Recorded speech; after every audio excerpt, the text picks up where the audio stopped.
Сәлеметсіздер, қалайсыздар, қалдарыңыз қалай? Қош келдіңіздер. Өте қуаныштымын. Сәлеметсіздер, қалайсыздар, қалдарыңыз қалай? Қалай жағдайларыңыз? Қай жақтансыздар, кім қай жақтан таныса кетейік? Қош келдіңіздер. Бүгін табысыңды 2-3 есе арттыратын, нақты сіздерге күшті қадамдар беретін болам. Нақты 4 қадаммен біз бүгін күшлеп жұмыс жасайтын боламыз. Ескерте кетейін, барлық көрініп жатыр ма, естіліп жатыр ма? Мына жерде ашып айтып кетсеңіздер, плюс қалдыра кетсеңіздер, я естіліп жатыр, көрініп жатыр деген сияқты өздеріңіз реакцияларыңызды білдіріп кетсеңіздер. Өте қуаныштымын. Так, ханымдар, мұрзалар, бүгін эфирдің соңына дейін болған ханымдарға, мұрзаларға 100 000 теңгелік құны керемет күшті ақша туралы техникамды сыйлыққа беремін. Бұл техника менің өзімнің өмірімді өзгертуге күштеп көмектескен. Ақшаға қатысты установкаларыңыз тауып, соны ауыстыратын күшті сыйлық болады. Соңына дейін боламыз, соңына дейін кім болады, соларға нақты сыйлық күшлеп тұрып берілетін болады. Даусым естіліп тұрса, көрініп тұрса, тағы да жаза кетіңіздер. Жақсы, рахмет. Эфирдің соңына дейін боламыз, кеттік, ары қарай бастайық. Енді ескерте кетейін, бұл эфир, тікелей эфир болғандықтан ешқандай запись болмайды. 20-30 секундтан кейін сіздерге менің айтқандарым жететін болады. Эфир 1-1,5 сағатқа созылады. Бұл сіздерге именно ақша әкелетін эфир болғандықтан соңына дейін болыңыздар, сыйлықты алыңыздар, өздеріңізге құнды нәрселерді алыңыздар. Сабақта пауза деген болмайды, жазылмайды ештеме, негативке ешқандай орын жоқ, кеттік ары қарай. Техникалық ақаулар, бір нәрселер болып жатса, осы жерде маған жазып отырсаңыздар болады. Арнайы сұрақ жауап болады.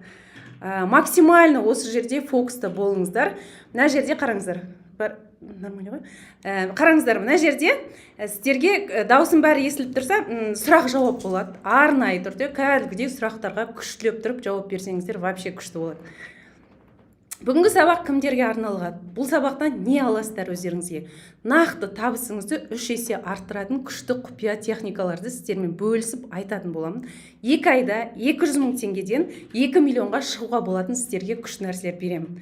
Өзімнің 50 миллиондық ұйымды алуыма көмектескен құпия техникамен бөлісемін. Сосын өміріңізді түбегейлі күштілеп тұрып өзгертетін боласыздар. Соған нақты инструменттер беріледі.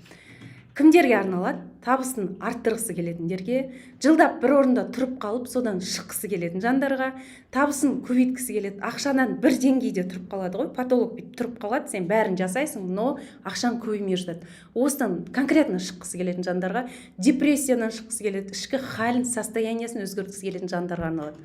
Осы жандар арамызда бар ма екен? Осы сияқты сізде проблемалар бар ма?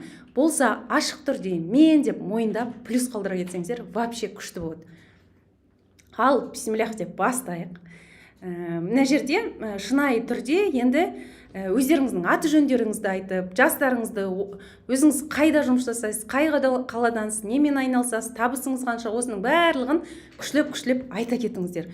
Шынымен мейлінше ашық болсаңыздар, мен сіздерге күшті техникалар, инструменттер бере алам. Именно сізге керек нәрсені бере алатын болам. Сол үшін ашық түрде барлығын шынайы түрде айтайық, е? Кім қай жақтан жаза кетіңіздер, сіздерге эфир 20 секундтан жететін болғандықтан, мен ары қарай өзімнің айтатындарымды айта берейін, сосын сіздермен танысатын болам. Жалпы не үшін сабаққа тіркелдіңіздер? Не үшін келдіңіздер? Сізде қандай проблема? Соны шынайы түрде ашып айта кетіңіздер. Қарыз ба, ақшаңызды көбейткіңіз келіп жатыр ма? Қандай нәрселер болып жатыр? Күшті Перизат ханым, Гүлжан ханым, өте қуаныштымын. Күшті 41 жаста декреттемін. Мадина ханым Тараздан екен. Күшті Райхан ханым, қош келдіңіздер. Енді өздеріңіз жайында жаза кетіңіздер, ары қарай мен өзімді таныстыра кетейін. Есім Айжан, коуч, психолог, маман болам. 15 жылдық тәжірибем бар. Бұл жерде бүгін ғана келіп жатқан жоқпын. 15 жылдан бері осы салада жүрмін. 15 жылда нақты 5 мыңнан аса чемпионмен жұмыс жасап өттім. Бұл чемпиондарда нәтиже болмады деген болған жоқ. Аллах қалауымен барлығында 100% результат болды. Онымен қазір сіздерге бөлсем, парақшамды көрсетем, өздеріңіз кіріп қарап алсаңыздар болады. Сонымен қатар мен практик маманмын. 100 сағаттай нақты конкретно четко жұмыс жасап жүрмін. 100 адаммен 100-150 сағат айына жұмыс жасап жүрмін. Бұл өте маңызды. Егер коуч психологқа барсаңыздар, сағатын сұраңыздар, немен айналысатынын сұраңыздар. Сонымен қатар жайдан жай келмедім. Докторантурада Қазақ ұлттық университетінде 3-ші курс докторантымын. Енді бұл мақтану форматында деп ойламаңыздар.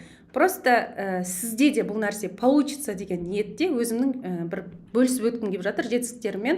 Мынау бір апталық, бізде бір аптада жеке табысым 5-10 миллион аралығында. Біреуге көп болуы мүмкін, біреуге аз болуы мүмкін. Бір жылда 60-100 миллионның аралығында жеке табысым. Ал енді мынау 3 бөлмелі пәтер алдым 50 миллионға, қаланың дәл ортасынан, Комфорт Плюста. Кім осындай қалайды, давайте, кто так хочет. Ай сайын күшті табыс тапқысы келеді, үй алғысы келеді, көлік алғысы келеді, шетелге барғысы келеді. Сондай жандар болса, прям плюс қалдыра кетіңіздер. Значит, сіз екеуміз ұқсаспыз, бай болғымыз келетін жандарымыз. Аллах қалауымен міне салоннан көлік алдым. Классно, өте күшті, қуаныштымын. Енді чемпиондарым бар, чемпиондарымды парақшамды осы жерде көрсетемін қазір.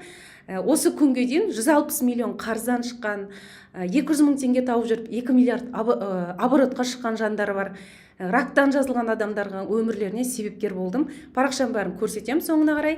Прям өздеріңіз кіріп, сол жерде барлығы ашық түрде айтылған. Енді жалпы бүгінгі сабақ мышленияға арналады, өзіңізбен жұмысқа арналады. Мен осыған неге мышления, неге өзіммен жұмысқа келдім? Бұған мен жайдан жай келген жоқпын. Психология саласында, коучинг саласында просто так келдім деп айта алмаймын. Бастапқы кезде менде қандай мәселелер болып жатты? Мен университетте таңнан кешке дейін жұмыс жасаймын, 8-де кірем, кешкі 8-де шығатынмын. Бір өмірде күнделікті өмір қайталана береді. Осындай моменттер болып жатқандар бар ма? Араларыңызды жаза кетіңіздерші, менде осындай мәселе болып жатыр деп. Таңнан кешке дейін жұмыс жасайтынмын, бірақ айлығым, табысым бір орында тұра беретін. Гүлмира ханым, керемет, қандай күшті ашылып тұрып, шынайы түрде жазып жатыр екенсіз. Қуаныштымын, кішкене болсын, әрқайсыңызға пайдалы болсын деген ойдамын. Сол сәтте менде не только жаңағы жерде жұмыс жасап жаттым, менде 25 миллион қарызға кіріп кеттім. Просто так кірмедім. Мошенник алдану болды, бір адамдарға кредит алып беру болды. Осылай мен қалайда өзім байқамай қалу форматында осыған кіріп кеттім. Ол кезде осознавать етпедім. Одновременно ажырасу болып жатты, қарызға кіру болып жатты менде. Сонымен қатар көлікпен аварияға түсіп қалдым. Аварияға түсіп қаламда 2 қол 2 аяғымнан жүре алмай қалам. Мынау менің түрім көрінбей тұр, әрине коляскада тұрған осындай бір фотом. Осындай бір периодтар болды өмірімде, и бәрі бір сәтте болды. Бір сәтте болды, и 200 мың теңгелік айлық. Мен осығанға дейін, осы аварияға дейін мен бір емес бірнеше бизнестер жүргізіп көрдім. Дүкенім болды, оқу орталықтарым болды, бірақ бәрін жасай берем. Но жасай берген күннің өзінде менің табысым 1 миллионнан аспайтын. 500 мың мен 1 миллионның арасында қанша нәрсе жасасам да только осы жерде тұрып қала беретін.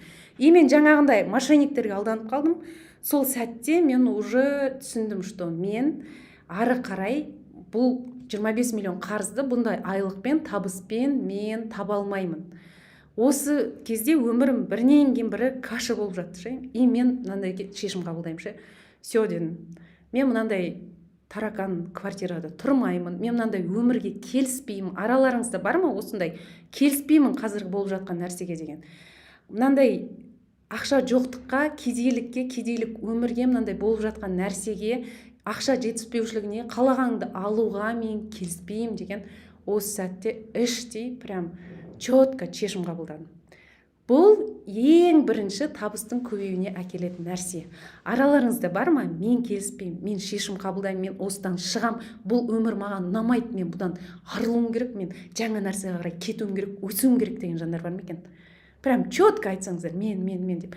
Жандарым, Гүлмира ханым, Гүлсая ханым, вообще Перизат ханым өте активный болып жатсыздар. Күшті шешім болса, вообще сіз уже взрослый позицияда, сізге уже бүгінгі нәрсенің өзінен кәдімгідей сізде рост болатын болады. Круто. Махаббат ханым, қандай көпсіздер, Нұрдәулет мырза, Айка ханым, өте күштімін. Шешім қабылдаған жандар, бір сөз қосып қойыңыздар, қайырлы, берекелі, жеңіл жолмен шығуға деп. Бұл өте маңызды. Өйткені қайырлы, берекелі, жеңіл жолмен шығу деген кезде сізге бүгінгі сессиядан кейін ертеңнен бастап сізге кәдімгідей күшті мүмкіндіктер келе бастайды.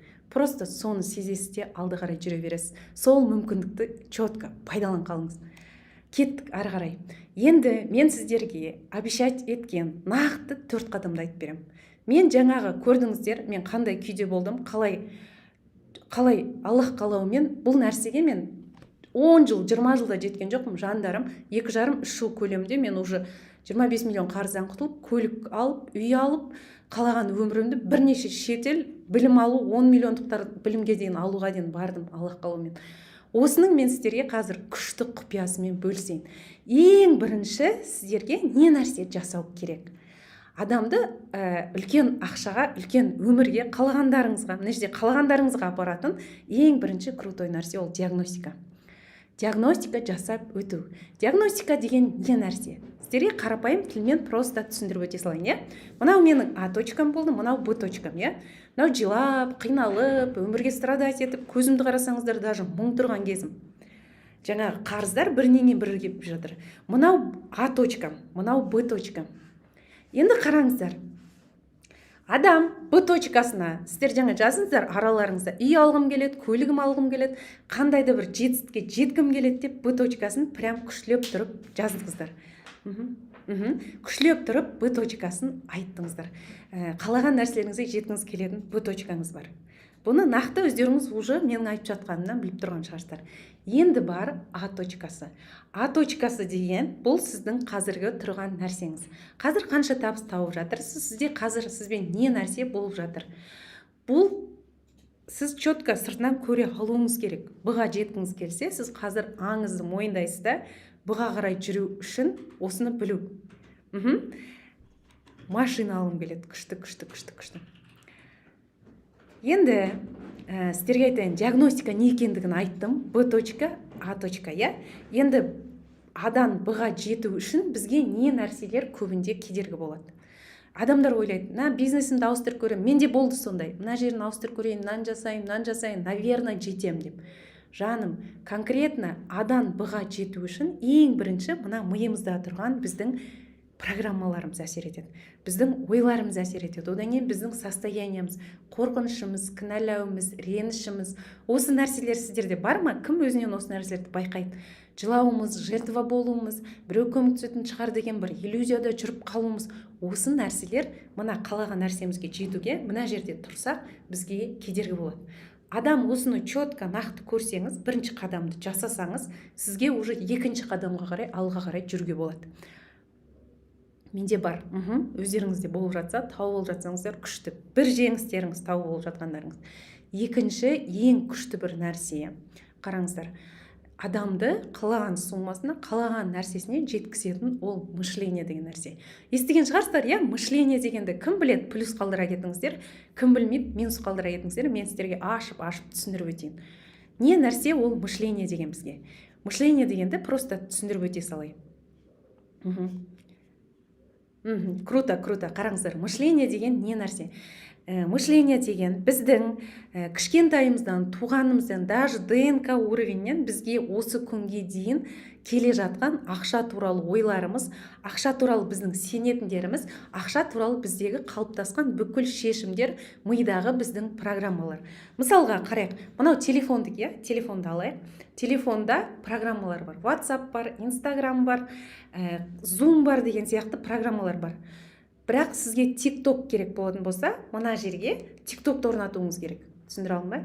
Дәл сол сияқты бізде мышлениеміз кімге түсінікті болып жатыр? Түсіндім деп жаза кетіңіздерші. Түсіндіре алмай жатсам, жоқ түсінбей жатам деп тағы жазып жіберіңіздер, мен ашып айтып берейін.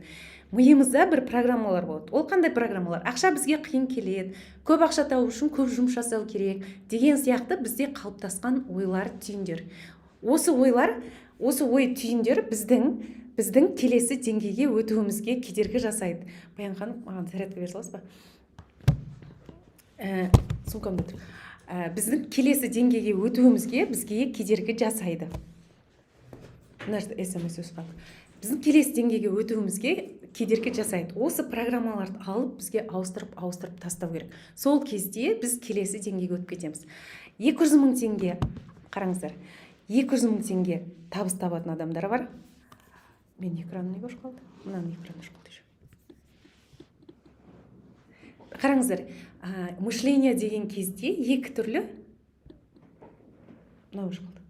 200 мың теңге табатын бар адам бар, 2 миллион теңге табатын бар, 20 миллион теңге табатын бар, сосын 200 миллион теңге табатын бар. Осы адамдар бір-бірімен айырмашылығы тек қана мышлениясында.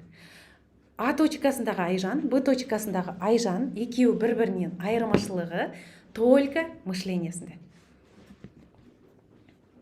Тура сол бетін ашып берсеңіз. Только бір-бірінен айырмашылығы мышленияларында. Осы кешірім сұраймыз, кішкене техникалық ақаулар болып қалып жатыр. Бір-бірінен айырмашылығы только мышленияларында. Осы адамның мышлениясы ауысқан кезде оның өмірі полностью өзгере бастайды. Мышлениесі ауысқан кезде адам полностью өзгере бастайды. Түсіндіре алдым ғой, мышление деген нәрсені? Түсінікті болып жатыр. Жандарым, рахмет, кері байланыстарыңызға. Вообще суперский, күшті. Адамның қолымыз, аяғымыз екі Айжанның бір-біріне өте ұқсайды. Просто айырмашылық бір-бірінен мышлениясында. Мына екі Айжан бір-бірінен только айырмашылық мышленияда.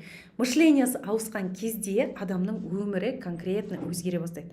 Сол үшін оның арнайы техникалары бар. Адамның мышлениясын четко ауыстыратын өзінің техникалары.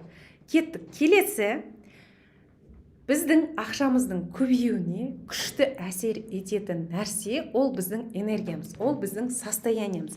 Адамның энергиясы ауысып, кімге мышление тақырыбы қызық болды, түсінікті болды, тағы да күшті обратная связь беріп жүрсеңіздер, мен прям шауттанып тұрып сіздерге күшлеп айтатын боламын. Кім өзінің мышлениясындағы қандай да бір бағдарламасын тауып алды, қандай да бір нәрсесін тауып алды, тауып алсаңыздар, кері байланыс бере кетіңіздер.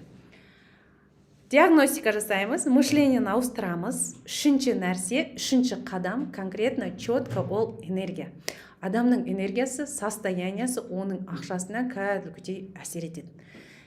Ол не нәрсе? Қараңыздар, энергия бізде ең төмен деңгей болады, ол біз өлім кезінде болады. Одан кейін қорқыныш, кінәлау, реніш, осы нәрселер болған кезде адамда энергия төмен вибрацияда болады. Одан кейін жоғарғы бізде уже өмірімізді қабылдаймыз, спокойно жүреміз, күліп жүреміз, қуанамыз, радость, бұның барлығы энергияның күшті жоғарғы деңгейлері. Кімде осылардың қайсысы деңгей болып жатыр? Реніш, қорқыныш, уайым дегендер болып жатыр ма араларыңызда? Бұл конкретно ақшаңыздың келуіне четко кедергі болатын нәрсе. Бұл нәрсемен жұмыс жасап тастамасаңыз, сіз келесі ақшаға шықпайсыз. Неге? Өйткені адам қиналып жүрген кезде, ренжіп жүрген кезде, қорқып жүрген кезде, оның бүкіл эмоциясы миын билеп тұрады. Ол ақша табуға оның күші де жоқ, қуаты да жоқ, энергиясы да жоқ. Енді салыстыра кетейік. Екі адам бар, который энергиясы біреуінікі жоғары, біреуінікі төмен. Қараңыздар, қызыл киіп отырған адамның энергиясы төмен адам. Ақ киімдегі адам энергиясы жоғары. Екеуі де бір күшті зат сатып тұр. Екеуі де бірдей зат сатып тұр.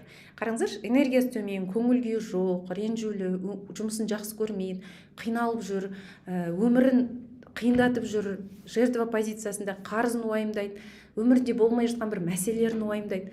Екінші адам тұр, жұмысын рахаттанып, күштілеп жасап тұр, қуанып жасап тұр, іштей тыныштық, расслабление, бір күшті тихая радость. Осы екі адам зат сатып тұрған кезде сіз қайсынан алар едіңіз? Қызыл киімнен аласыз ба, ақ киімнен аласыз ба? Өздеріңіздің ойларыңызды шынайы түрде жаза кетіңіздер. Біреуінің энергиясы төмен, біреуінің энергиясы өте жоғары, состояниясы күшті. Ақ киімдегінің состояниясы өте жоғары, қызыл киімдегінікі төмен. Сіз осының қайсынан аласыз? Осы жерде күшті бір нәрсе айта кетейін, сіз ойларыңызды жаза беріңіздер. Бізге ақша, күшті бір хитрость. Ақша адамдар арқылы келеді. Бізде адамдармен қаншалықты байланыс орнатамыз, қаншалықты әлемді жақсы көреміз, қаншалықты бізбен адамдар бірге, біз сол кезде бізге ақша көбірек келеді. Біз ренжіп жүрсек, қиналып жүрсек, даже бізді қойып, біздің жақынымыз бізден қашып кетеді. Бола ма сондай нәрсе? Ақ киімдегі жандарым, күшті. Я, дұрыс айтасыздар. Ақ киімді адамға күшті келеді, ақша көп келеді. Енді қараңыздар, төртінші әрекет бұл қандай, төртінші нәрсе, төртінші қадам бұл қандай қадам? Бұл біздің әрекетіміз. Енді қараңыз, диагностика өзіңізбен жасайсыз, не проблема екендігін тауып аласыз, сол проблемаларыңызбен жұмыс жасай бастайсыз. Мышленияның ауысады, мышление ауысқан кезде уже сіз шындап келген кезде 200 000 теңгеге сіз ұнамай қалады сізге. 200 000 теңгеге жұмыс жасау, 100 000 теңгеге жұмыс жасау ұнамай қалады. Мысалға 500 000 теңге табыс тауып жүрген араларыңызда бар ма? Сол жандар уже сіз барып 50 000 теңгеге жұмыс жасамайсыз, явно. Мышлениең ауысты деген осындай. Сіз уже 500 000-нан кем жұмысқа бармайсыз, оны жасамайсыз, оған келіспейсіз. Дәл сол сияқты, егер сіз мышлениеңізді ауыстырып 2 миллион теңге табуға или 5 миллион теңге табуға өтіп алады ғой миыңыз, сізге мышлениеңіз ауысып кетсе, в любом случае сіз тура сол ақшаны табасыз. Өйткені сіз келіспейсіз, бармайсыз, ондай нәрсені өзіңізге рұқсат бермейсіз. Жандарым, қандай күшті ақ киімдегілер деп көштеп кері байланыс айтып жатырсыз екенсіздер. Мышление ауысқаннан кейін адамның энергиясы көтеріледі ғой. Энергиясы көтерілген кезде адам кәдімгідей күшті қуанышта жүрген кезде ол крутой әрекеттер жасайды. Ол бұрынғы әрекеттер жасамайды, ол ерекше әрекеттер жасайды. Осы 4 формуламен жүрген адам конкретный нәтижеге жетеді. Қараңыздар. Мына бірінші адам дейік, бірінші жағымыздағы бізде ойымыз, мышлениеміз, энергиямыз, одан кейін әрекетіміз, нәтижеміз. Бізде қазір қандай да бір нәтиже болып жатыр, е?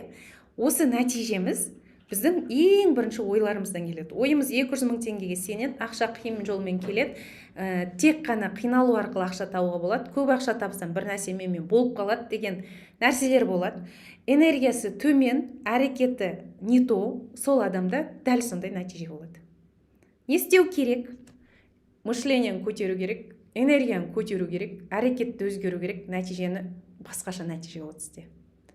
Ол вообще жұмысқа қатты тәуелділігі жоқ. Мысалға қараңыз, екі адам врачтың мына жағындағы нәтижесі, мына жағындағы нәтижесі екеуі екі бөлек.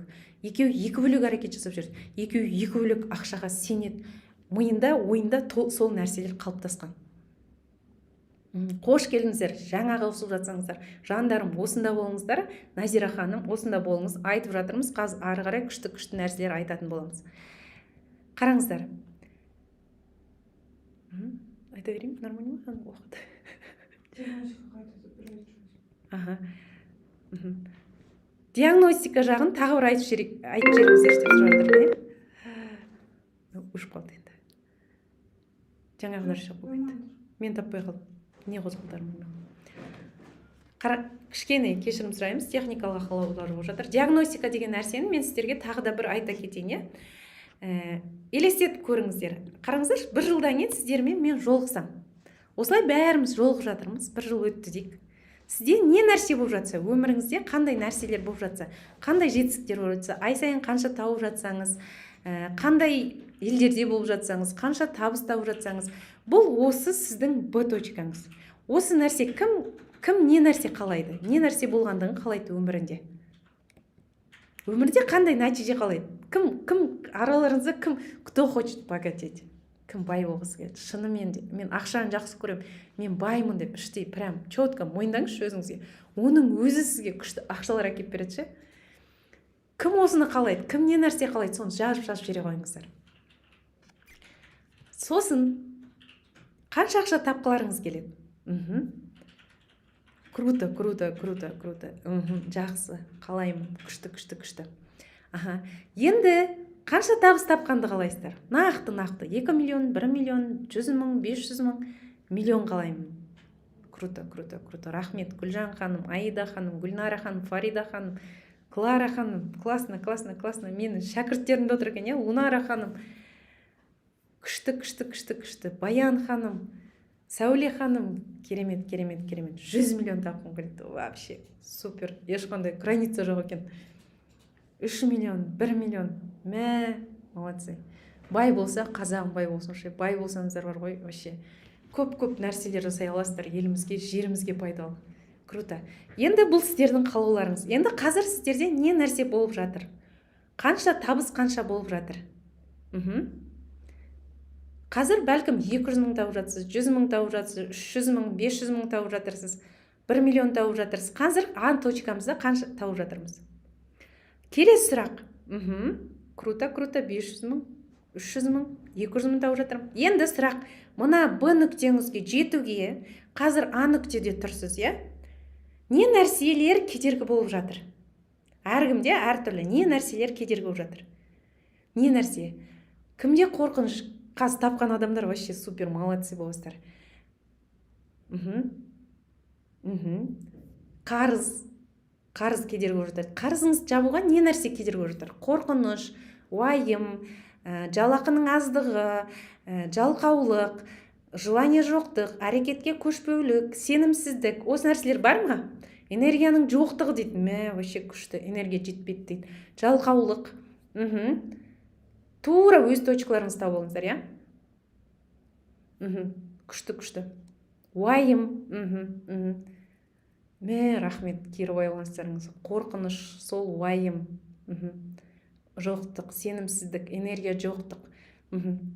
Круто. Бұл сіздердің мына қалаған нәрсеге, Б нүктеге жетуге кедергі болып тұрған нәрселер. Ол жұмыс, ол сыртқы нәрсе, ол сырт жақта, бір нәрсені өзгерту емес. Егер өзіңіздің уайымыңызбен жұмыс жасап сайсыз, қорқынышыңызбен жұмыс жасап сайсыз, мышлениеңіз өзгеріп кетеді, жалқаулығыңызбен жұмыс жасап тастайсыз, қалай ойлайсыз, жетесіз бе жаңағы табысқа? Энергияңыз көбейеді, энергияңыз артады. Сол энергияның жоқтығымен жұмыс жасап тастасаңыз, келесіз бе жаңағы Б точкаңызға? Қалаған сумаңыз таба аласыз ба? Өзіңіз кім келем дейді? Әрекетсіздік, жалқаулық, декретте отыру. Осы кедергі жатыр. Егер осы нәрселеріңізбен жұмыс жасасаңыз, мақсат жоқтық, сенімсіздік, желание жоқтық, жандарым, рахмет. Прям тура өздеріңіздің точкаларыңызды күшлеп тұрып тауып жатсыздар ғой. Осы нәрсені алып ауыстырып тастаған кезде обязательно мына жаққа келесіздер ше. Енді осы точкалармен жұмыс жасағысы келетіндер бар ма? Осы нәрсені ауыстырғысы келетін жандар бар ма екен? Күшті келем дейді. Осы сенімсіздікпен жұмыс жасап тастасаңыз, менде мүмкін болмайды. Мақсат жоқ. Мақсат четко қойылса, мақсатыңызды тауып алсаңыз, арнайы сұрақтар қойып отыру арқылы сізден шығарсам мақсатыңызды, 100% орындалатын мақсаттың техникасын берсем, келсесіздер ма? Әрине дейді. Круто. Қараңыздар, мына жерде мен сіздерге прям табысқа жетудің бағанадан 4 нақты қадаммен сіздерге таныстырдым, иә? Дәл осы нәрсені мен өзімде жасадым. Ең бірінші мышлениеммен жұмыс жасадым, энергияммен жұмыс жасадым, сосын крутой әрекеттер жасадым.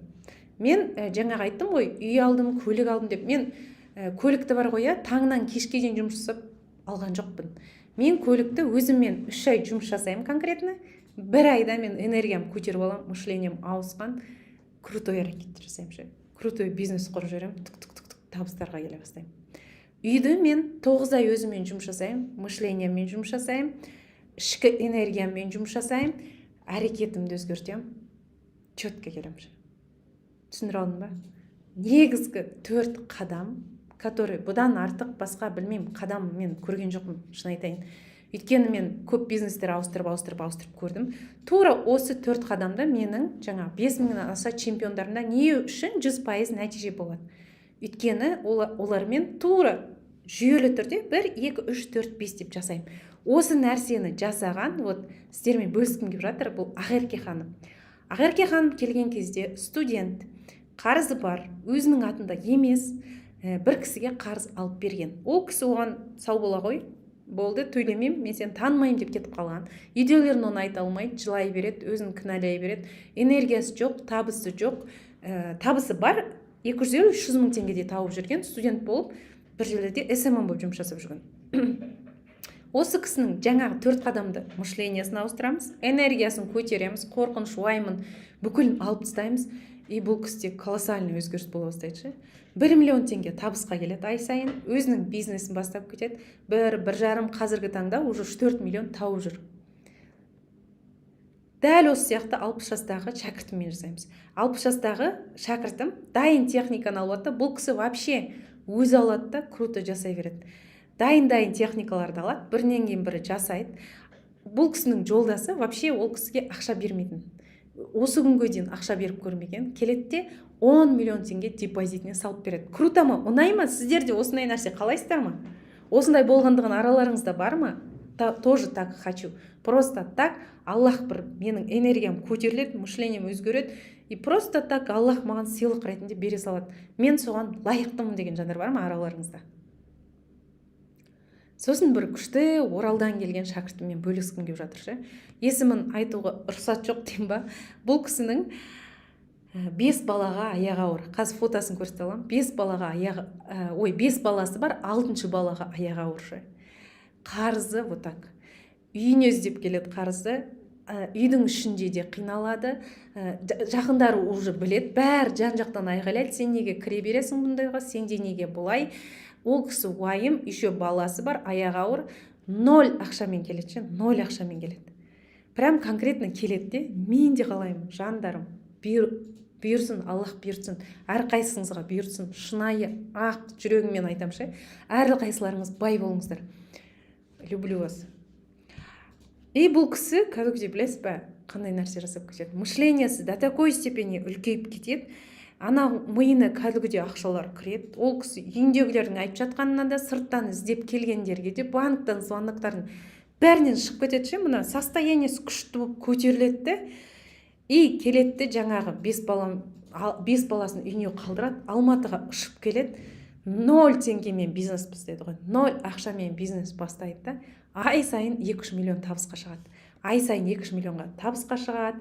Міне өзі атын айта алмаймын. Зато 4-5 миллион, қазір 4-5 миллион жақында ғана хабарластық, 4-5 миллионға 7 миллионға дейін кәдімгідей үлкен табыстарға шығып жүр. Бірнеше магазин ашып саған Оралдан. Парақшасын может өзіне Нұрқызы сарап алып көрсетуім алдағы уақытта возможно. Состояние реттеледі, хал реттеледі, үйдегі қарым-қатынас күшті болады. Прям сондай күшті нәрселер бола бастайды. Осындай нәрселерді қалайсыздар ма? Кто хочет так? Просто так өзінің энергиясын көтереді. Энергиясы жоғары болған адамның дұғасы тез болады. Мен сіздерге гарантия берейін. Мен өзім күшті расслабленно жүремін ғой. О, Аллах, мынандай болса екен. Аллах бар. Сен білмейсің, тез келе бастайды ше. Энергия төмен адамның дұғасы қабыл болмайды. Дұғасынан бұрын даже ол адам көп ауыра береді. Сол үшін энергияны көтеріп алу, жандарым, важно. Хотите много денег, не надо сырт жақта жүгіріп, ана жұмыс істеп, мына жұмыс істеп. На самом деле қарасаңыздар, мықты адамдар өзімен жұмыс жасайды, өзінің мамандарымен жұмыс жасайды, и оларға үлкен ақшалар келеді. Просто так келеді. Олар таңнан кешке дейін пахать етіп жүрмейді. Мен де таңнан кешке дейін қазір реально айтам, үйтіп пахать етпеймін. Университетте 8-де кіремін, кешкі 8-де шығатынмын. Қазір ондай жоқ. Түсінесіз бе? Үлкен ақша ол таңнан кешке дейін жұмыс жасағанға келмейді. Ол жеңіл түрде сенің состоянияңа, сенің жасаған ойыңмен ойлап істеген, мышленияңның өзгерісіне қарай жасаған крутой әрекетіңе келеді. Мынау кісі Камархан, вообще менің күшті үй алу деген техникам бар. Сол техниканы жасайды да, қалаймын, жандарым бұйырсын. Сол техниканы жасайды да, мынау кісіге, түсінесіз бе? Просто так үй келеді. Неге просто так деймін? Көп баламен, ол, по-моему, көп баламен бе тізімде тұрады, кажется, иә? Сосын бұл кісіге просто үй келе бастайды. Тіркеуде тұрған жерінен бұл кісіге үй келеді. Мына Бақытжан деген мырза. Бұл чемпионым, көлік алу деген техникамды алады, жасайды, көлік алуды кәдімгідей істейді. Бизнесі бар болады, бірақ табысы аз болады. Жақындарына сыйлық сыйлау деген вообще болмайды. Мышлениесі төмен деңгейде болады. Көп ақшаға, үлкен ақшаға деген қорқыныш болады. Қарапайым болып өмір сүруді қалайды. Бұл кісіде мен қалаймын дейді, жандарым бұйырсын. Бұл кісіде кәдімгі мышлениесі өзгереді. Үй алудың, көлік алудың техникасын жасайды ғой. Түсінесіз бе? Мен мына жерде кәдімгідей мына видеоны көргенде мен жылап қалдым ше. Бұл кісі әкесіне көлік сыйлайды ғой. Не үшін мен жылап қалдым? Менің әкем, мен жұмыс жасауға 1 ай қалған кезде, мен студенттік өмірден өтіп шетелден келген кезде, келуге 1 ай қалған кезде жандарым, әкем өмірден өтіп кетеді ше. И мен оған бір зат та сыйлай алмай қалам. И мына видео келген кезде мен бір адамның болса да әкесіне сыйлық жасауына осы өмірде себепкер болдым деп қуанам ше. мышлениясы өзгереді, техниканы жасайды и әкесіне кәдімгідей сыйлық жасайды. Четко, конкретно, прям көзімнен ана видеоны инстаграм парақшамда тұрым, кіріп просто көріңіздерші. Сіздерге қыздарым сабақтан кейін кәдімгі жібереді. Мына кісі 10-шы қаңтарда көлік алам деді, 13-ші қаңтарда көлік алады. Мына кісі вообще ажырасқан, жалғыз бастана, жылап, осылай келген болатын. 23 миллиондық үйді. Жандарым, менің нәрсемде қарыз кредитке алу деген болған жоқ. 23 миллиондық үйді кәдімгідей техникаларды жасау арқылы наличка ақшаға алады. Мышлениясы үлкейеді, ағасымен партнер болады, жасап жүрген жұмысынан кәдімгідей өзгерістер алады. Кто так хочет? Кім осындай өмір болғандан қалайды? Бизнесін бастап, табысын қалап кетті, табысты көп табысқа шығуға бизнес бар да, табады да дейді. Табысы аз. Жандарым, бизнесіңіз болсын, болмасын, кәдімгідей нақты өзіңіздің бизнесіңізді тауып алып бастап кетуге де болады. Немесе бар бизнесіңізден кәдімгідей четкі бірінен бірін шагтарды жасау арқылы үлкен табысқа келуге болады. Мен де қалаймын ғой, жандарым. Сіздерге қажетті барлық ақпаратты бердім деп ойлаймын. Енді сіздерге күшті бір екі таңдау қалаймын, айтамын. Мен чемпиондарым сияқты, өзім сияқты өзгісі келетін жандар бар, одан кейін өзіңіз тегін жолы бар. Екі таңдаудың біреуі тегін жол. Тегін өзіңіз денесіз, қарайсыз, кітаптарды оқисыз, тағы бір нәрселерді жасап көресіз. Но біліңіз, осы күнге дейін қанша жыл сіз уже тұрып қалдыңыз осы жерде. Біреулеріңіз 1 жыл, біреулеріңіз 1 ай, біреуіңіз 2 ай, біреуіңіз 10 жыл осы бір точкада тұрып қалдыңыз. Өзіңіз ары қарай ізденсеңіз де бұдан шығу қиындау. Но жетуіңізге болады. Бірақ уақытыңыз кетеді. Тағы да еще минус қарызға кіруіңіз мүмкін. Но бір күні келерсіз. Екінші крутой жолды айтамын мен сіздерге. Бізге келу жолы. Бізге келеміз, сізбен жұмыс жасап өтеміз, нақты мышленияңызды четко ауыстырамыз, түбіндегі нәрселердің бәрін күшлеп тұрып ауыстырамыз, и сізде армандаған өміріңізге жетесіз. Жандарым, үй алғым келеді дейді. Осындай өмірге жеткілеріңіз келе ме?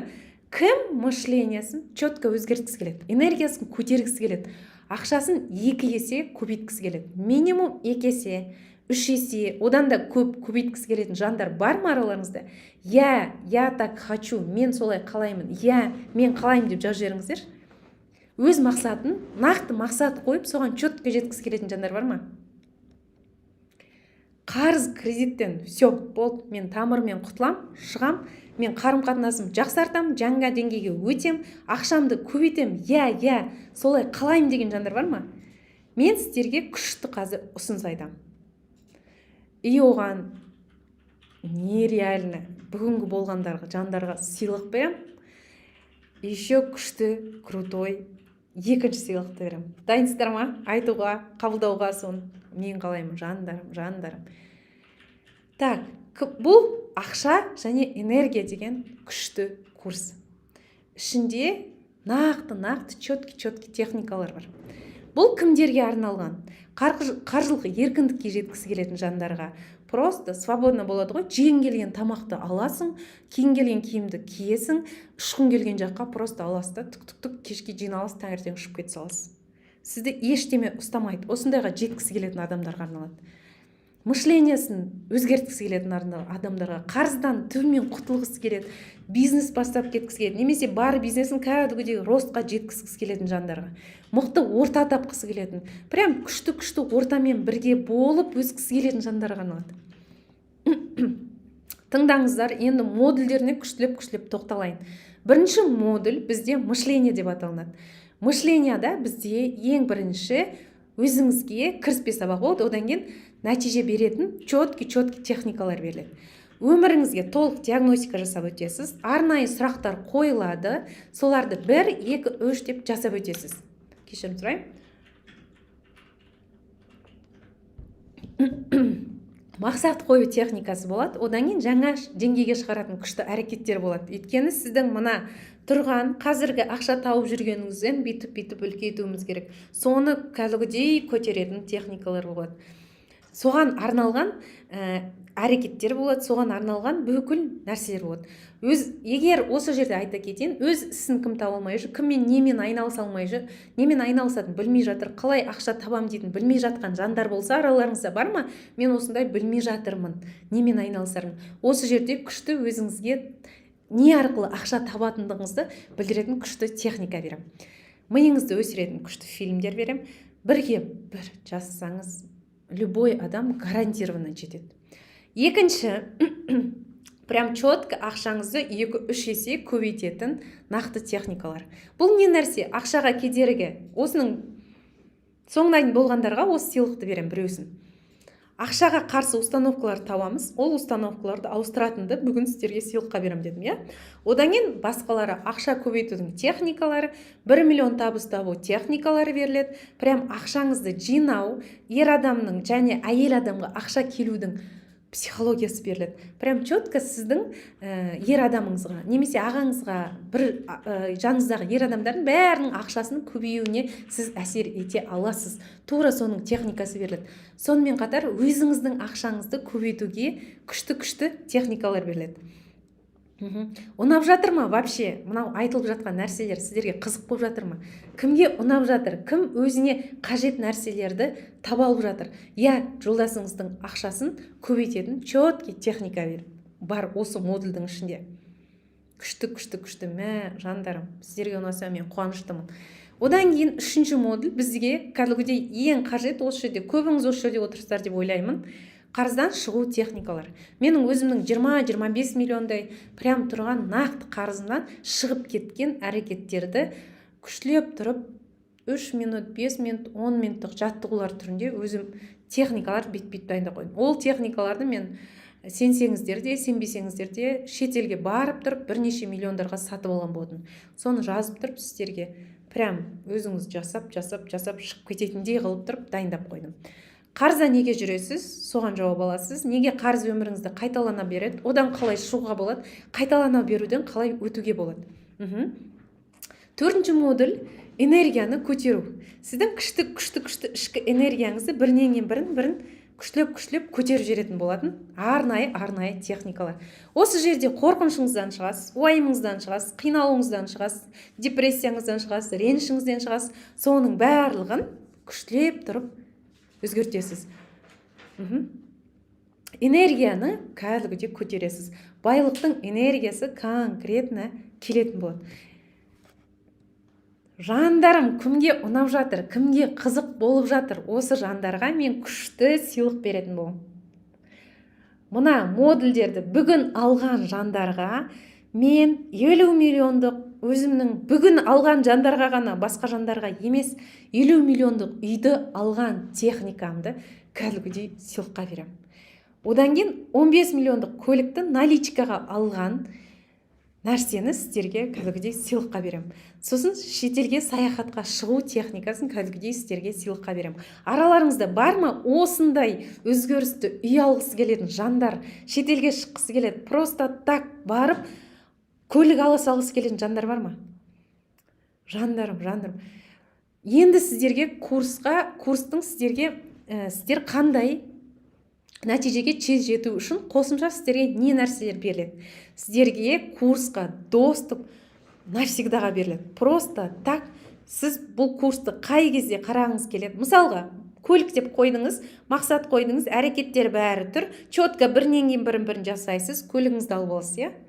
Одан кейін сіз уже сол курсқа доступ болғаннан кейін аласыз да, біраз уақыттан кейін оған тағы мақсат қоя бересіз. Келесі мақсатыңыз бәрін қоя бересіз. Сізге курс доступ навсегдаға беріледі. Жеңіл просто так жасайтын, қиындатпаймыз. Қиын техникалар жоқ ол жерде. 5-10 минуттық просто видеолармен алып жасай салатын техникалар.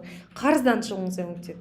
Энергияңызды көтереді, кәдімгідей өміріңізді өзгертеді. Неужели просто жасай салуға болмайды деймін ба? Гарантия бар ма, курс ма? Гарантия сіздерге бар. Егер айтылған нәрсені бірге бір жасайсыздар ма, сізде конкретно четкий гарантированный нәтиже болады. Бірінен кейін бірін просто жасайсыз, фокусыңызды қатты нәтиже қойып алмайсыз да, жасадыңыз, Аллахқа сендіңіз, жібере саласыз. и просто ақырын өзгерістер, өсулер бірінен кейін бірі болады. Керемет па? Кімге ұнап жатыр? Кімге қызық болып жатыр? От қоя кетіңіздер. Рахмет, Райхан ханым, Венера ханым, Нұрдәулет мырза. Мә, басынан соңына дейін отырсыздар ғой. Бәрлеріңіз қандай күшті. Сәуле ханым. Мә, жандарым. Райхан ханым, Райгүл ханым, өте күшті. Күлімхан ханым, Гүлмира. Мә, қандай күшті. Гүлжан ханым, өте күшті. Қараңыздар, жандарым, рахмет. Сіздерге күшті 2 пакет сынамын. 2 пакет болады. Екеуінде де толық 4 модуль полностью сіздерге беріледі. Доступ екеуінде де навсегдаға беріледі. Шексіз доступ болады. Сосын практикалар мен теориялық білімдер, сіздерге техникалар барлығы доступ беріледі. Ішінде 25-30 шақты техника бар. Сыйлықтық бонус екеуіне де беріледі. Екеуінде де WhatsApp чат болады. То есть қараңыздар, ондай Қазақстанда курс жоқ. Бұл бағада мен сіздерге гарантия берем, Қазақстанда ешкімде жоқ. Не то, что Қазақстанда, әлемде, скорее всего, жоқ. Неге? Өйткені экспертпен бірге WhatsApp чаттың екеуінде де сіздер отыра аласыздар. Енді айырмашылығы, мынау сарыдағы біздегі VIP пакетімізде қандай айырмашылық бар? Сіздерге Zoom разбор болады. Zoom разборды мен өзім өтем, шәкірттерім емес. Zoom разбормен артықшылығы, Zoom разборға сіздер кіресіздер, мәселелеріңізді айтасыздар. Мен сіздерге четко видеозвонокпен, Zoomмен барлығымыз группада нақты не істеу керек, не қылу керек, барлығын четко айтып беретін боламын. Екеуінен айырмашылығы осында. WhatsApp группада сұрақтар қойылса жауап беріп отырамын. Маған және менің шәкірттеріме қарыздан шығарған, табысын 3 есе көбейтуге көмектескен, үй машина алдыртқан техникалар, практикалардың құны кім қанша деп ойлайды? Вот ойлаңыздар, осынша нәрсе сіздерге қанша деп ойлайсыздар, қаншаға бағалайсыздар. Вот шынайы түрде кім қанша деп ойлайсыздар? Просто өздеріңіздің пікірлеріңізді жасай кетіңіздер осы жерге. Сіздерге бөлсейін, ақша және энергия деген курс бар. Бұл екі курстың айырмашылығы, айттым, біреуінде мен Zoom разборы болады. Оның құны 350 мың теңге. Қазір соңына дейін боласыздар, бәрлеріңізге сыйлық берем, күшті ноу-хау, күшті ақпарат берем. 700 мың теңге дейді. Мә, жандарым, қандай күшті, қалай күшті бағалап жатсыздар. 100 мың теңге, өте қуаныштымын. 200 мың теңге, 350 мың теңге. Ойлаңыздар, сіздерге осы жерде отырғандарға қазір күшті жеңілдік деп қараңыздар. 99 мың теңге, который полный пакет. Екіншісінде Zoom разбормен 199 мың теңге. Осы жерде болғандарға тағы ары қарай күшті сыйлық жасайын ба? Сыйлық жаса десеңіздер, сіздерге жас жере қойыңыздар. Кто хочет весь бүкіл өмірін 180 градусқа өзгерткісі келеді. Скидка керек па? Кімге керек? Кто-то хочет осындай скидканы. Еще больше сыйлық кім қалайды? Жандарым. Сыйлық жасасаңыз. Неге бұндай баға? Мен сіздерге толық өміріңізді өзгертетін, прям бірінен кейін бірін күшті формулалар берген тұрмын. Ол жай просто деп ойламаңыздар. Жай бір сабақты ашып аласың, YouTube'дағы тегін білім деп ойламаңыздар. Ол коучинг форматында қойылатын арнайы техникалар, которые сіз просто жасауыңыз керек. Просто өзіңіздің өміріңізді өзгертуге просто әрекет жасайтын. Бұған мен 85% жеңілдік жасағым келіп тұр. Тек қана 15 орын ашам. Бүгін тек 15 орын ашам. 15 орынға дайын болсаңыздар, 85% жеңілдікті алғыларыңыз келсе, Go қазмен қалай төлем жасау керек екендігін айтам, шок баға. Бұндай баға болған жоқ. Қараңыздар, полностью доступпен WhatsApp группада 14.900 теңге ғана. Полностью доступпен сіздерге 14.900 теңге. Екіншісі, менімен бірге Zoom разборда 1 жыл бойы бола бересіз Zoom разборда. Бұның бағасы 34.900 теңге. Мен бұны уақытын қоямыз, белгілейміз, кәдімгідей өткізіп тұрамыз. Кто-то хочет. Ондай курс бар ма, қараңыздар? 34.900 теңгеге экспертпен бірге Zoom разборды алатын ешқандай курс жоқ, мен сіздерге гарантия берем. Ондай курстар либо миллион тұрады, либо одан выше. Мен сіздерге просто осы жерде отырғандарыңыз үшін дайынсыздар ма? Кім дайын осы жеңілдік бағада скидкамен алып қалуға? Мен сіздерге қазір көрсетемін қалай төлем жасау керек екен. Бұл мүмкіндік мына жерде даже команда менің 10 адам деп жатыр. 10 адамға ғана деп жатыр. Астында орын аламын деген кнопканы басасыздар. Қызылмен жазылған орын аламын дейсіздер. Кім алғысы келеді? Нақты 15 адам ғана аламын. Мен 15 деп айтып қойдым енді, 15 қала береді, команда 15 дейді, жарайды дейді. Негізі 10 адамға деп ашқанбыз. 15 адамға мен дайынмын деген жерде орын аламын дегенді басыңыздар. Просто так өміріңізді, күніңізді 10 минут арнайсыз. 15 мың теңгеге жаным, сіз 15 мың теңгеге 35 мың теңге қимай жатсаңыз, мен бұл жерде 25 миллион қарызға кіріп, өмірім күл талқан болған кезде есімді жинап барып, осыдан шыққан бүкіл техникаларды сіздерге, білмеймін, бай болыңыз деп, сізде қандай да бір өміріңізде өзгеріс болсын деп, сізде қандай да бір жетістікке жетіңіз, сізде бай болу керексіз. Просто так бұлай өмірді сүріп кетуге болмайды, жандарым. Өмірді конкретно, четко өзгертуге болады. Мына жерде мен осыны аламын деп, мен дайынмын, орын алам деген нақты 15 адамға қазір бір 10 минут уақыт береке, 10 минуттың ішінде просто аласыз, четко басасыз. Мен дайынмын дегенді. И ары қарай мен аламын дейсіздер.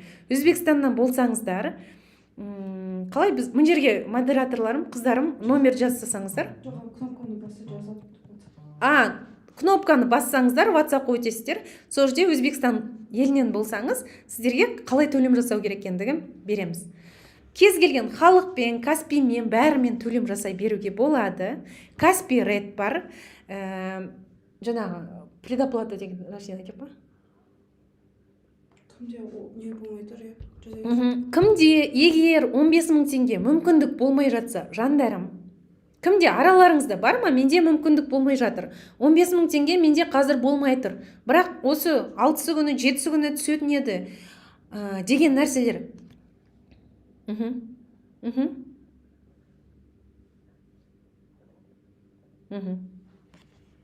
Ақшам жоқ болған үшін осы сабағыңызға қатысып отырмыз ғой. Жандарым, кімде ақша болмай жатыр, кімде қазір мүмкіндік болмай жатыр. Сіздер жаңағы орын аламын дегенге басасыздар да, 1000 теңге предоплата жасай тұра аласыздар. Енді одан артық нәрсе мен білмеймін, қай жерде бар. Мен сіздерге 1 миллион теңгелік құны тұратын дүниені сіздерге просто так 15 мың теңгеге и 35 мың теңгеге беріп жатырмын. Сіздің өміріңізді өзгертетін. Бұл ақшам жоқ десеңіз, енді өзіңіз көріңіз, қарап көріңіз. 15 мың теңгеге қазір біз ештемеде алмаймыз. Просто бронь жасап қоясыз да, ары қарай өзіңіз ниеттенесіз, ниетіңізді қойып аласыз, өміріңізді өзгертуге, қалған табысыңызға жетуге, кәдімгідей сізде сенімділік пайда болады іштей, и сіз аласта толық төлем жасап жере қоясыз, и просто біраздан болмай тұр деген жандар, просто 1000 теңге предоплата жасайсыздар. Курс деп жазыңыз. Мына номерге WhatsApp-тан просто тауып аласыз да, курс деп жазасыз. Мен дайынмын, мен орын аламын деп жандарым астыға қарай жаза қойыңыздар. Жоқ болып кетті дейді. Міне мына номерді скрин жасаңыздар. WhatsApp-қа орын аламын деген астыда тұр ғой. Мынаның астында, SMS-ның астында қызыл кнопка тұр. Орын аламын дегенді бассаңыздар, прямой сіздер WhatsApp-қа өтесіздер. Кім таба алмай жатыр, мынаны скрин жасайсыз да, мен орын аламын деп просто жазасыздар. Жандарым, кім алып жатыр? Біраз адам төлем жасап жатыр, я? Құтты болсын, берекелі болсын. Прям осы бір 35 мың теңгеңіз өзіңізге 10 есе, 20 есе, 100 есе болып қайтып келсін. Ол міндетті түрде сізге қайтып келеді. Мен оған сенімдімін. 15 мың теңгелеріңіз, шын айтайын, бір апта, прям четко жасаған адамдарға, минимум бір апта 10 күн көлемінде просто так сіздерге қайтып келетін болады. Круто, біраз адамдарға уже төлемдер түсіп жатыр екен. Күшті, Жансая ханым, құтты болсын, берекелі болсын. Жандарым, міне біраз жандарға түсіп жатыр екен. Каспиімнен қарап жатырмын. Дана ханым, Райгүл ханым, құтты болсын, берекелі болсын.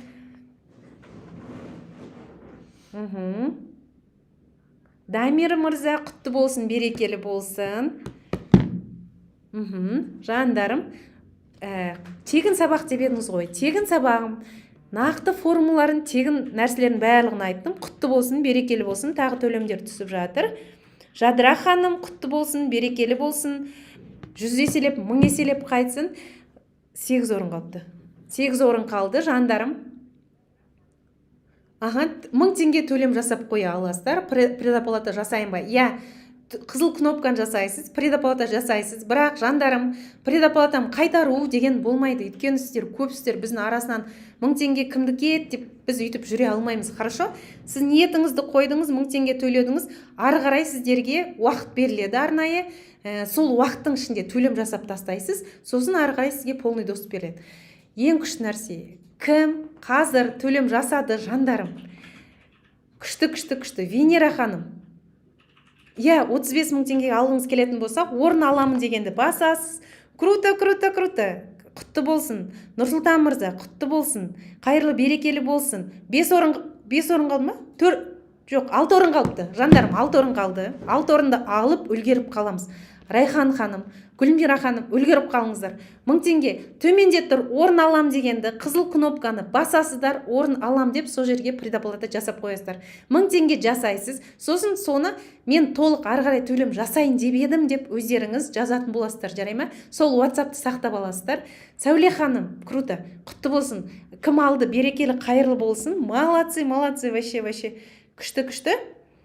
Гүлбану ханым, күшті. Индира ханым, төлемдер түсіп жатыр екен. Молодцы, жаза қойыңыздар. Гарантия бар ма? Тағда. Кім бірге бір жасайды? Гарантия бар. Кім жаңағы айтылған фильмдерді, ішіндегі айтылған дұғаларды, ішіндегі айтылған техникаларды, жандарым, көп уақыт алмайды.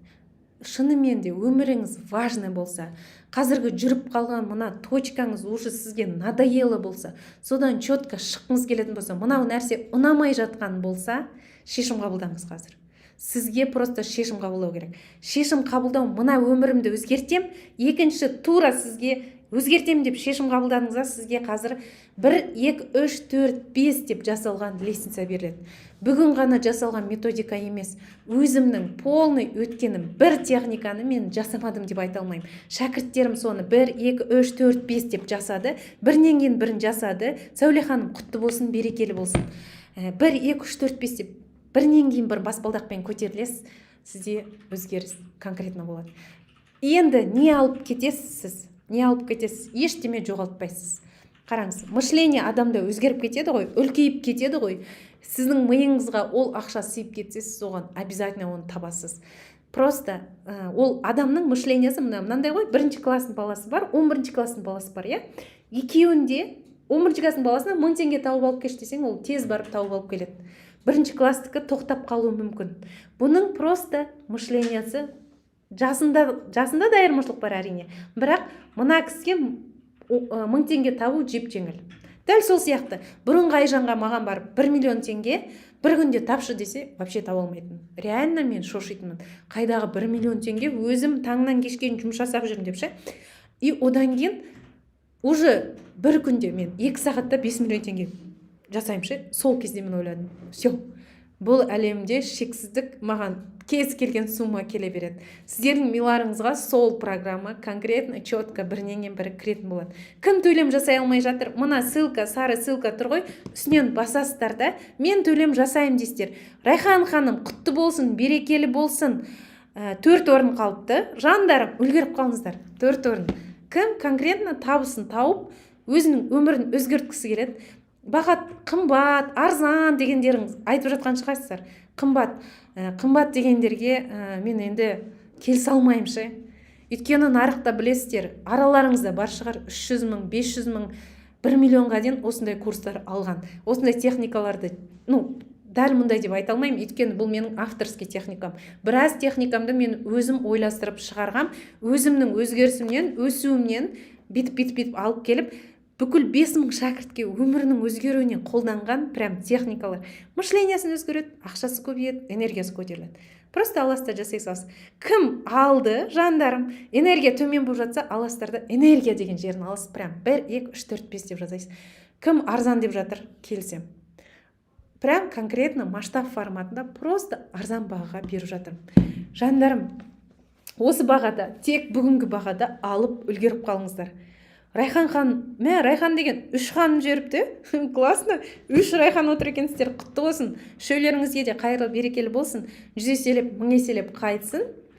Круто. Қалай өзгерім келеді? Өмірім өзгермейді ғой. Нереально ғой деген жандар. Реально деп айта аламын. Просто аласыз, мақсат қоясыз. Бірінші диагностика жасайсыз. Диагностика жасаған кезде өзіңізді көресіз. Прямо ананы көрген кезде тұрған жеріңізді, нервіңіз ауырады, шыққыңыз келеді. Шығарып жеретін күшті медитациялар бар. Прям машина алу, машина үй алудың техникалары болады. Кто хочет, прям аластарда жасайсыздар. Жандарым, құтты болсын. 3 орын қалды. Дана ханым. Дана деген тоже 2 отыр екен, иә? Бүгін аттастар вообще көп отыр екенсіздер. Үлгермей жатқандарға соңғы бір 3 минут арнайық. 3 минут па? 5 минут арнаймыз ба?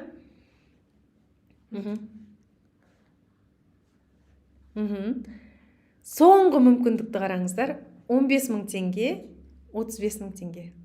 Жандарым, 15.000 теңге шыны керек, сөзінің ашығы, бір күндік продукты да алмай қалдық. Бұл қазіргі таңда 1 рет немесе 2 рет сіздің барып дәмханадан ішетін тамағыңыз. Просто дәмханадан тамақ ішпей, нақты бірінен кейін бір лестницаға көтерілудің жолдарын аласыздар. 1, 2, 3, 4, 5 дейсіздер.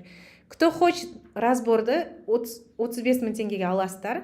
Мен сіздерге конкретно кіргіземде тұрған точкаңызға түк деп жасап берем разбор. Сол разбордан кейін сізде мен де алдым. Гүлхан ханым, Гүлжан ханым, құтты болсын, молодец. Қайырлы берекелі болсын. Райхан ханым номерін жазып жіберіп жатыр екен. Предоплата қалдырамын, орын аламын деген чекті жерді басасыздар. Соңғы мүмкіндік. Міне сіздерге ссылка жіберілді. Соңғы, последний мүмкіндік. Соңғы 3 орын қалды. Кеттік, go. 3 орынды кім алады? Соның 100% өмір өзгереді. Кім предоплата жасап үлгерді? Мен деп жазыңыздаршы. Кім төлем жасап үлгерді? Мен деп жазыңыздаршы. Кім әлі ойланып жатыр? Орын алмай жатыр? 2 деген цифраны жазыңыздар. Кім прям қалды? 1 деп жазыңыздар. Кім төлем жасады? 1 деп жазыңыздар осы жерге. Уже көпсіздер. Даже нешеу болды екен? Нақты, может быть, 15 болып қойдыңыздар уже. 2. Назира ханым, не нәрсеге ойланып жатырсыз? Не нәрсеге ойланып жатсыз? Жаза кетсеңіз, ашып тұрып. Бағасына ма, ішіндегі техникаларға ма, әлде эксперттілігіме ойланып жатсыз ба? Не нәрсеге ойланып жатырсыз? Сенімсіз болып жатсыз ба? Қорқып жатсыз ба? Не нәрсе сізді ойландырып жатыр? Жібере қойыңыз, иә? Таңертең аламын. Жаным, таңертең аламын. Предоплата қазір жасап үлгеріп қалу керек. Мүмкіндігін 1000 теңге төлем жасап үлгеріп қалыңыз. 15 орын, 3 орын қалып жатыр екен. Міне уже алам деп жатқан жандар көп. Бұл скидка сақталмайды, жандар. Бұл скидка бүгінге ғана. Ертең сізде уже басында қойдық қой 99.000 теңге деген бағасы болады. Бұл курсты 99.000 теңгеге қаншама адам алып жатыр. Бәленбай адам алды. Жасап жаңағы 10 миллион теңге аударып жіберді. Күйеуім депозитіме 10 миллион салып қойды деген адамдар алады. Каспиде жоқ, народный бар. Қазір үлгеріп қалыңыз, ертең сізде бұл скидка болмай қалады. Мен аламын. Сәуле ханым, тезірек үлгеріп қалыңыз. Мен өзгеремін, жаным, өзгересіз. Әрине өзгересіз. 1, 2 ойланыңыздар. Кім ойланады, кім шешім қабылдайды, прям четко өміріңіз өзгереді. Азанда алғым келеді. Хорошо, азанда 99.000 бағасымен алыңыз, хорошо? Жаным, бір орын алып қойдым. Бір орын алып қойыңызшы дейді. Төлем жасаймын деген қыздарға жазыңыздар. Сол жерге контактіге шығыңыздар. Мен алғам, құтты болсын, Сәуле ханым. Тағы алғандар бар ма жандарыңызда? Араларыңызда бар ма? Кім отыр? Алғандар жандар. Прям міне жерде қаншама төлем жасадыңыздар ғой. Мына жаққа жазсаңыздаршы. Кім алды? Қазір күшті жаңалық. Полный доступ ашылып береді. Қазір сіздерге сразу кәдімгідей доступ ашылады. Доступ ашылады. Түнімен жасап, сізде мүмкіндік бар. уже мен сіздерге айтайын ба, бір кісі прям осы жерде отдых деген парақшама кіріп тұрып ашып қарасаңыздар болады, трейдингпен айналысады екен. Трейдингпен айланып жүргенге уже бірнеше айлар болған, 8-9 айда болып кеткен. Күніне $3 табады, $9 табады. Ана жерде өзіңе рұқсат беру, жаңа деңгейге өту, дұға деген нәрселер бар. Осы техникалар жасайды. Сенесіз бе? Кешке жақын осылай алады, уже бір күннен кейін оған $1000 түседі. Аллах қалауымен ана жерде көшті рұқсат беру техникасын отырып алып жасаған екен. Мен $1000 хочу, трейдингтен $1000 тапқым келеді. Ойлаңызшы енді, ол 100 000 теңгеге алған болады. Ол $1000 алған кезде 500 000 теңге, ол 5 есе артық шығарып алды. Сіз 15 000 теңгеге аласыз, ойлаңызшы, сізге $1000 түсті. Бұл жерде қанша теңгеге айлан алды деген нәрсе жоқ. Сіз қанша ақша қалайсыз, қанша өміріңізді өзгерткіңіз келеді. Бұл жерге шын ниетімен үй алам деп келгендер, просто үй алудың техникасын жасайсыз, өміріңізде үй аласыз. Четко гарантия беремін. Неге? Өйткені сіз бірінші рет келіп жатқан жоқсыз. Техниканы жасап үй алғандар көп. Солармен бірге ортақ чатта отырасыз, и олардың нәтижесін бірінен бірін көріп отырасыз. Сол кезде туф, 15 000 теңгемді қимай қалып едім, өмірімді өзгертуге 15 000 теңгемді аяп қалдым деп қиналмаңызшы просто. Неге? Өйткені ертең курстың бағасы уже 100 000 теңге болып кетеді. Жал, үлгермедім. Үлгеріңіз. Үлгеріп қалыңыз, мүмкіндік всегда бар. Сол мүмкіндік бір-ақ рет беріледі. Сол нәрсені жасаңыз. Светлана ханым, жаным, қарыздан қиналып кетсеңіз, қарыздан шығу, қарыздан қиналу, қарызға уайымдау, қарыздың тревогасынан шығу деген техника тұр ғой, жаным. Просто аласта, или сіз төлем жасап қойдыңыз ба уже? Светлана деген ханым бар ма екен? Просто аласта жасайсыз. Алыңыз да қиналудан шықсаңыз, өзіңізді босатсаңыз, қашанғы жүре берейін деп тұрсыз. Уже қанша қидалдыңыз, жандарым, бұдан шықпаған адамдар бар ғой. Шын айтайын мен сіздерге, сөзінің ашығы. Өзімнің басымнан өткірдім ше, мен когда қинала бердім, жылай бердім, одан ары қиналу үстінде бола бердім.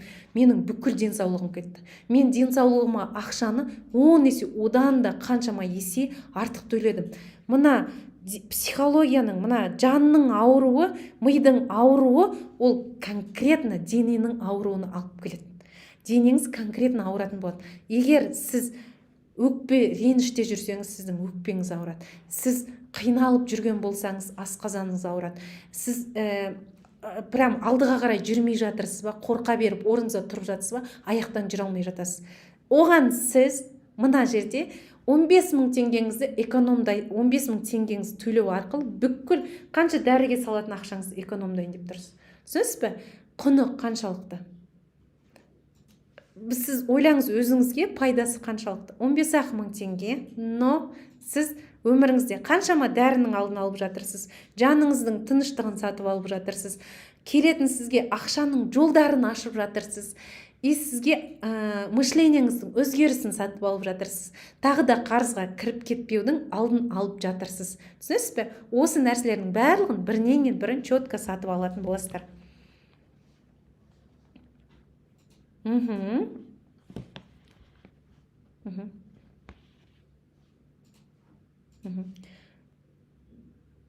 Сыйлық скидка ма? Сыйлық қазір жоқ, береміз. Жаңаға группаға жібереміз ба сыйлықты? Қалай жасаймыз? Группаға или жеке жазу керек па? Общий группаға жасасын ба? Бәріне бірақ. Соңына дейін бұл. Давайте онда. Хорошо, қазір айтамын. Жоқ, сыйлығым бұл скидка емес. Сыйлығым ақша туралы, ақшаға қарама қарсы установкаларды тауып, соны айырбастау. Кім ойланып жатыр? Екінші жіберіп жатыр екен. Не нәрсеге ойланып жатырсыз? Күлшат ханым, сізді не беспокоить етіп жатыр? Сенімсіз болып жатырсыз ба? Қандай нәрсе сізді ойландырып жатыр? Қорқыныш болып жатыр ма? Ақшаңыз болмай жатыр ма? Қандай нәрселер болып жатыр? Жалпы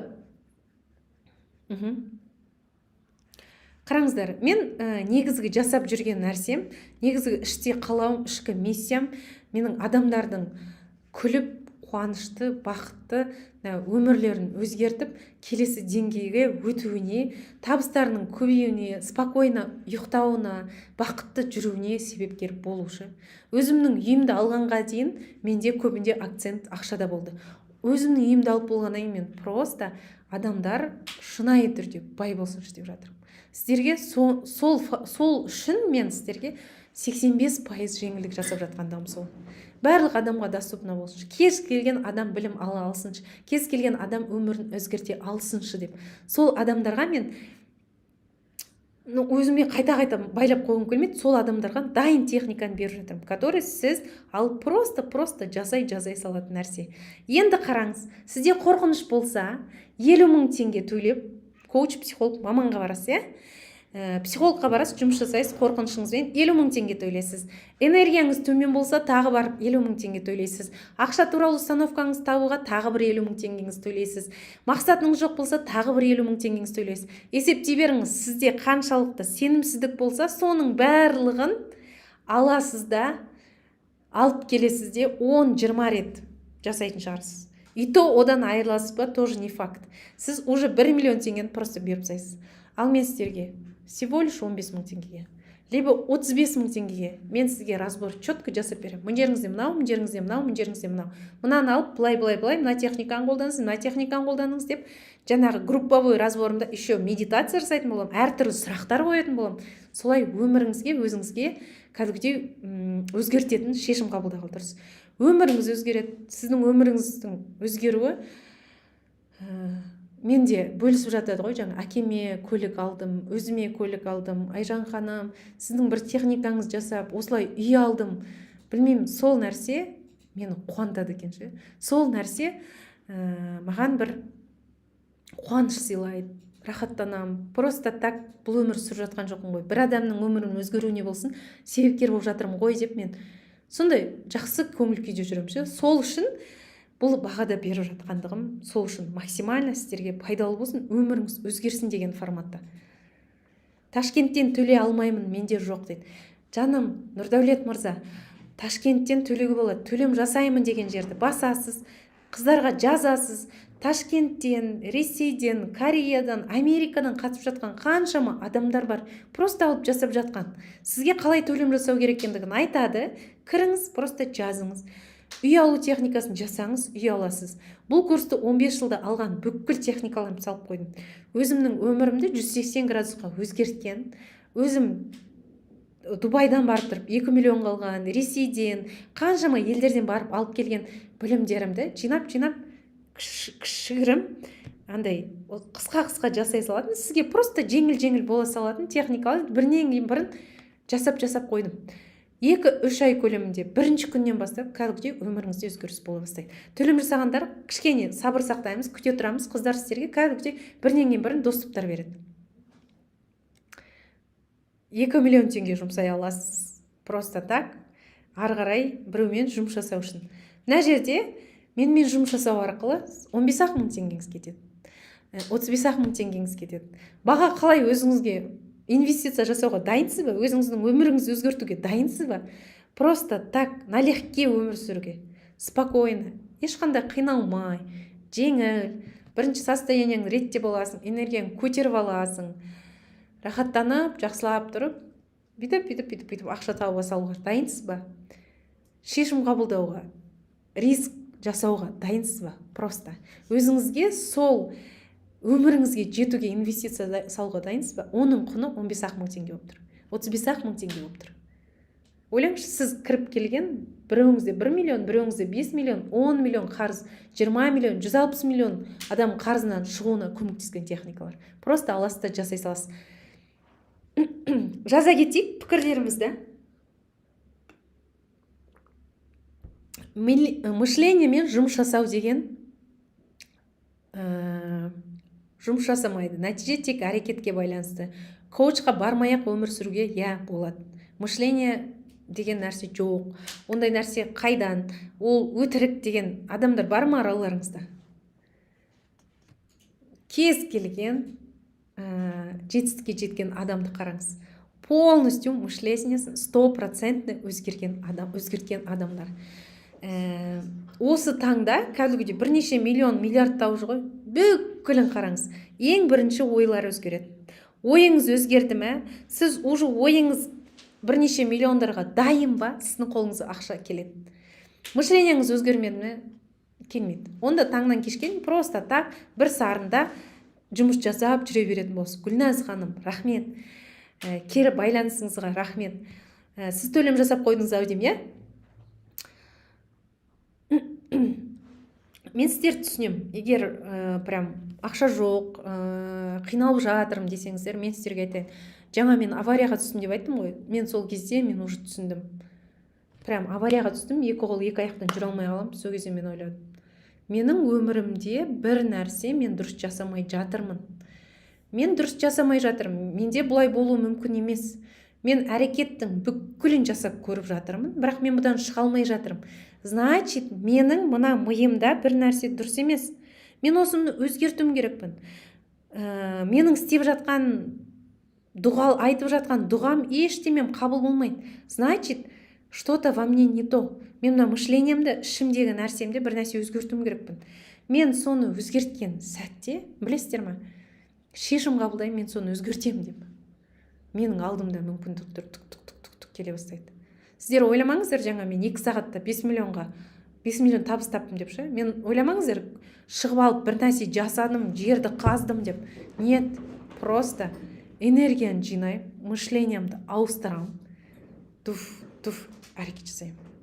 Бұрын болмаған маған сенімділік келеді, іште күшті энергия келеді. Сол энергиямен аламда жасаймын. Мен жасасам, мен адаммын. Сіз де жасай аласыз. Сіздің де қолыңыздан келеді. Мен сізге қазір осы курсымда просто соның формуласын беріп жатырмын. Жол көрсетіп беріп отырмын. 15 жылдық өзімнің қадалып, өзімнің кірген қарыздарымнан шыққан, табысқа келдірген жолды сіздерге просто көрсетіп жатырмын. Сіздегі задача соны аласта просто жасайсыз. Сіздің төлейтін құныңыз өте аз. 15 мың, 35 мың ғана. И просто алатын 5-10 минуттық видеоларды жасау.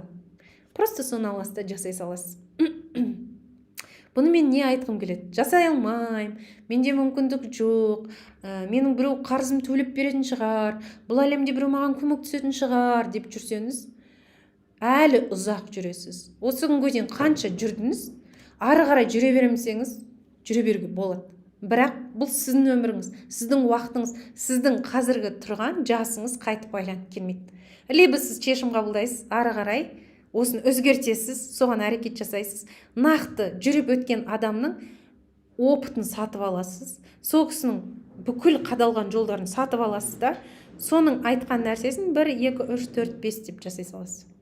Оның құны өте аз, и оның жолы жеп-жеңіл. 5-10 минут күнделікті жасайтын сізге просто техникалар. Қай жерде жасайсыз, өзіңіз білесіз. Разбормен жасайсыз. Дәл қазір сіздерге 3 таңдау бар. Теген эфирді көріп, рахмет деп шығып кетесіздер. Немесе өзіңіздің ешқандай курс оқымай, сырттан білім алып жүруіңізге болады. Немесе менің курсымнан өтіп, нақты бүгіннен басталады. Жандарым, ертең-ақ нәтижеге жетесіз. 1 апта көлемінде жетесіз. Бұл 15 мың теңге сізге 1 аптаның ішінде просто так келетін болады. 35 мың теңге, кім өзіне VIP пакетті хочет, VIP дейтін адамдар 35 мың теңге жасай алады. Өзін сыйлайтын, өзін жақсы көретін, өзіне рұқсат беретін адамдар 35 мың теңге жандарым. Сол адамдарға уже конкретно келе бастайды. Кто хочет, мына жерде ссылка тұр, мен аламын дегенді басасыздар, мына сарымен сіздерге жіберілген ссылканың үстіне басасыздар, просто жасайсыздар. Жандарым, тегін сыйлығым беріледі. Кім осы жерде отыр, басынан соңына дейін отыр, сіздерге кәдімгідей тегін сыйлығымды қазір беремін. Соңына дейін болыңыздар. Міне, 15 мың теңге, 35 мың теңге. Кім випті хочет, мынаған? Жандарым, супер дейді. Жаным, доступ береміз, Райхан ханым. Төлем жасап қойыңыздар ғой, не? Жандарым, осы жерде отырып, энергия алмасқанымызға, менің энергиям сіздерге, сіздердің энергияларыңыз маған бергендеріңіз үшін прям өте қуанып отырмын. Сіздерге 100 еселеп, 1000 еселеп келсінші. Жаным, Райхан ханымдар, бүгін көп екенсіздер. Сұрақ жауап. Давайте, кімде қандай сұрақтар бар? Кімде қандай толғандырып жатқан сұрақтар бар екен? Мен отырмын. Венера ханым, берем, қаз сыйлықты береміз, түсіндіріп өтеміз. Кімде қандай сұрақтар бар? Мен отырмын. Кімде қандай сұрақтар бар? Осы жерге жаза кетіңіздер. Сұрақ жауаптарыңызды мен сіздерге жауап бере қойын. Кімде қандай сұрақ бар? Іштеріңізде ойландырып жатқан, толғандырып жатқан қандай да бір сұрақтарыңыз болса, жаза кетіңіздер. Сыйлығымды айта берейін ба? Мына жерде төлем жасаймын деген жер тұр ғой, соның үстінен басасыздар. Мен эфирдің соңына дейін отырдым деп жазасыз. Маған сыйлық беріңіз деп. Міне ссылкамен жіберілді. Қазір бөлісіп өтем. Кім соңына дейін отырды? Мына жерде ссылка тағы да жіберілді. Бұл менеджердің WhatsApp-қа бірден өтетін жеріңіз. Соған жазасыз, мен соңына дейін отырдым деп. Сізге ақша туралы, ақшаға қарама-қарсы установкаларды табу техникасы сыйлыққа берілетін болады. Telegram каналда жоғар жағына өтесіз, сол жерде сізге сыйлыққа беріледі. Сол жердегі видео сабақты аласыз, просто алып жасайсыз. Тоже жеп жеңіл. Сабақ қашан басталады? Толық төлем жасағандарға бірден уже қазір эфир аяқталғаннан кейін бір сағат көлемінде сіздерге менеджер доступ бүкіл сабақтарға ашып береді. Аласыз да кіріп уже жасай бересіз. Дәл қазір мен бүгін прям хочу, өмірімді өзгерткім келеді. Соңына дейін мен отырдым, мен дегендер жазыңыздар. Мен өмірімді өзгерткім келеді дегендер сразу бүгін алып жасай берсеңіздер болады. Ертең алып бастай берсеңіздер болады. Жасай бересіздер. Группаға қосыламыз, сол жерде разборларды 15 мыңды қалғандар, 35 мыңды қалғандар, прям екеуіне екі бөлек разбор болатын болады. Мен отырдым деген жандар, жаңағы төлем жасаймын деп тұр ғой, сол ссылканың үстінен басасыздар да, менеджерге өтесіздер, сол жерге жазыңыздар. Мен соңынан отырдым, маған сыйлығымды беріңізші деп. Жандарым, рахмет, рахмет. Соңынан отырғандарыңызға, бірге болғандарыңызға өте қуаныштымын. Өте қуаныштымын. Рахмет. Қайырлы берекелі болсын сіздерге, құтты болсын. Осы жерде соңынан отырғандарыңызға, жасаған техникаларыңыз қайырлы, құтты, берекелі болсын. Жасаңыздар. Сол ақша туралы установкаларыңыз тауып алыңыздар, ауыстырыңыздар. Келесі деңгейге өтіңіздер. Барлықтарыңызға рахмет. Өте сіздерді жақсы көрем. Бірге болыңыздар. WhatsApp группамызда бірге бола беріңіздер. Нақты тағы да жақсы ақпараттарды, тікелей эфирлерімді, тағы да беретін техникаларымның көбін сол группаларға беріп отырам. WhatsApp'та, Instagram'да, Telegram'да, YouTube каналының барлығына тіркеліп алыңыздар. Барлығында сыйлыққа қаншама тегін техникаларым тұр. Соны да жазсаңыздар болады. Жақсы, сау болыңыздар.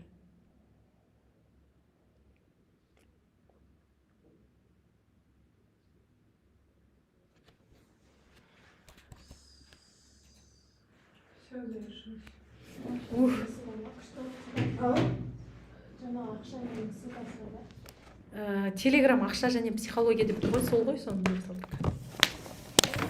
карта.